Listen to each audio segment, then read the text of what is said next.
আমি আজকে কটা মসুরির ডাল ভিজিয়ে নেব। মসুরির ডাল ভিজালাম,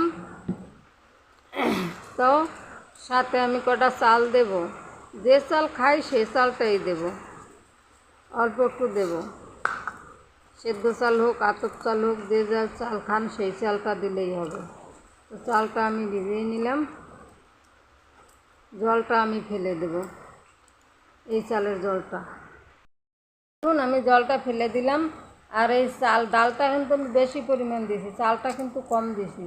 জলটা আমি ফেলে দিয়েছি, এবার আমি একটু জল দিয়ে দেব এর ভিতরে, কিছুক্ষণ রেখে দেব। জল ঢেলে দিলাম, এবার কিছুক্ষণ রেখে দেবো যেন নরম হোক। ঘন্টা পরে আমি ডালটার জলটা সেঁকে নিলাম। এখন আমি জলটা সেঁকে ডালটা বেটে নেব। ডালটা এখন আমি বেটে নিচ্ছি,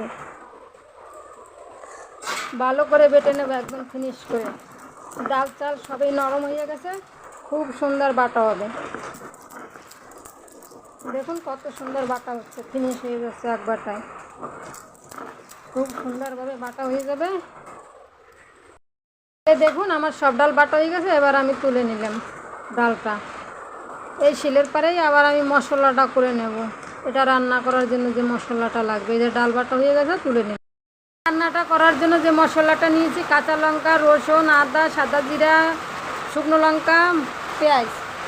এবার আমি বেটে নেব মশলাটা, সুন্দর করে বেটে নেব, একদম ফিনিশ করে। মশলাটা আমার হয়ে আছে, এবার আমি মশলাটাকে বাটিতে তুলে নিলাম। করার জন্য আমার দুটো আলু লাগবে, তাই আমি মিডিয়াম সাইজের 2 পিস আলু নিয়ে নিলাম। আলুটা কেটে নেব, খোসা ছড়ানো হয়ে গেছে, এবার আমি পিস পিস করে নেব।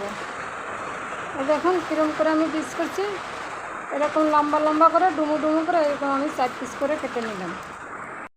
ঠিক আছে, আলুটা এবার আমি জল দিয়ে দিলাম, জল দিয়ে আমি আলুটা ধুয়ে নেব। এতে গরম হয়ে গেছে, আমি তেল ঢেলে দেবো। তেলটায় আমি পরিমাণ মতন নুন দিয়ে দেব, পরিমাণ মতন হলুদ গুঁড়ো দিয়ে দেব। এবার একটু মেখে নেব। তো আমি ভালো করে ফেটিয়ে ফেটিয়ে নুনটা হলুদটা ডালের সঙ্গে মিলিয়ে নিলাম। এবার কড়াই গরম হয়ে গেছে, চলুন।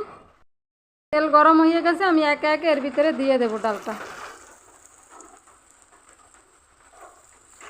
সুন্দর করে বসিয়ে বসিয়ে। পাশ হয়ে গেছে মনে হয়, উল্টিয়ে দেই। এই দেখুন কত সুন্দর লাল লাল হয়ে ভাজা হয়ে গেছে। উল্টিয়ে পাল্টিয়ে ভালো করে ভেজে নেব। সুন্দর করে ভেজে নিচ্ছি লাল লাল করে। এবার আমি তুলে নেব ডালটার বড়াটাকে। তার ভিতরে আমি আলুটা ভেজে নেব। তার সময় হালকা একটু নুন দিয়ে দেবো, আমি হালকা একটু হলুদ দিয়ে দেবো, নেড়ে চেড়ে নেব। ভাজা হয়ে গেছে, আলুটা আমি তুলে নেব। এই কড়াইতে একটু তেল দিয়ে দেব, দুটো তেজপাতা ছিঁড়ে দেব, দুটো সাদা জিরে দেব, একটু নেড়ে চেড়ে দেবো। বাটা মশলাটা দিয়ে দেবো, পরিমাণ মতন হলুদের গুঁড়ো দেব, পরিমাণ মতন নুন দিয়ে দেব, নেড়ে চেড়ে নেব। করে কষিয়ে নেওয়ার জন্য একটুখানি জল দেবো, একটু নেড়ে চেড়ে নেব। মশলা কষানো হয়ে গেছে, আলুটা ঢেলে দেবো এর ভিতরে, নেড়ে চেড়ে নেব।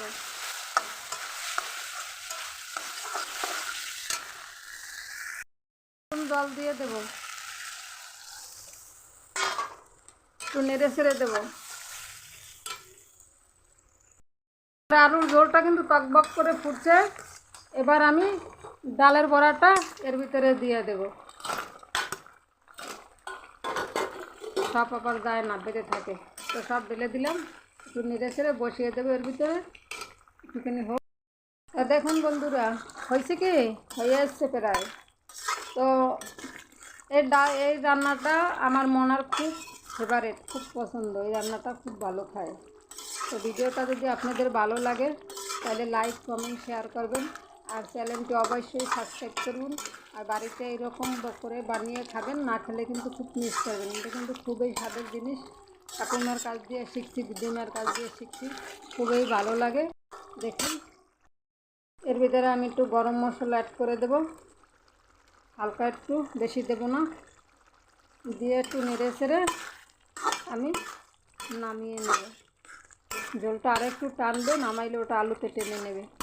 তাই এবার আমি নামিয়ে নেব। তরকারিটা আমি নামিয়ে নেই, এবার এই নামিয়ে দিলাম।